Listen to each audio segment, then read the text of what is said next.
En aquest cas, plantegem un robot dibuixat esquemàticament, amb les dues rodes situades en els extrems, i volem que el robot giri utilitzant aquesta rodona com a centre de gir, és a dir, que giri sobre una de les dues rodes, tal com està veient-se en la il·lustració.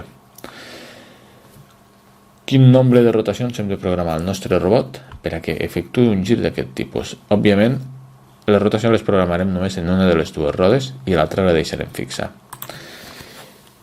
I l'angle que ha girat el robot, l'angle de gir, i es representarà sempre en radians. Nosaltres els angles estem acostumats a tenir-los en graus, però existeix una altra unitat que s'anomena radians. Per convertir de graus a radians és tan fàcil com escriure al Google, jo aquí ho poso només com a exemple, 60 graus a radianes, i et dona immediatament la conversió de graus a radians. Doncs bé, una vegada hem determinat amb un transportador o en qualsevol eina que ens permeti mesurar graus, hem determinat l'angle de gir que ha d'efectuar el robot. Un altre paràmetre que necessitarem és el radi de gir. I el radi del gir, si ubiquem el centre en aquest punt i la roda que girarà serà aquesta, doncs serà tota l'amplada del robot. No l'amplada des de la part exterior a la part exterior, sinó des del centre del pneumàtic a centre del pneumàtic. I aquesta és la fórmula que ens permetrà calcular el nombre de rotacions que jo he d'indicar al robot per a que giri l'angle de gir que jo he determinat. I es fa a partir de l'angle de gir multiplicat pel radi de gir, l'amplada del robot de roda a roda, de centre a centre de cada roda, dividit per pi i multiplicat pel diàmetre de la roda.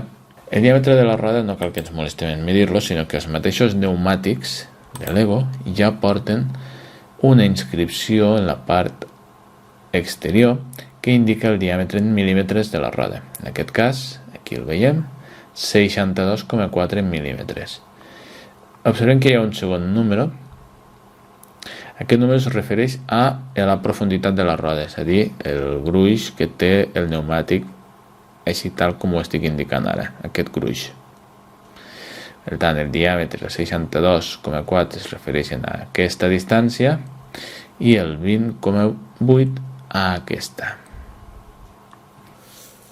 Anem a il·lustrar amb un exemple. Imaginem que tenim aquest robot i que volem que giri 90 graus com a centre en una de les dues rodes. 90 graus és 0,57 radians. La distància entre les dues rodes és de 100 mil·límetres i el diàmetre de les rodes és de 62,4 mil·límetres. Doncs anem a substituir tots aquests valors en la nostra fórmula.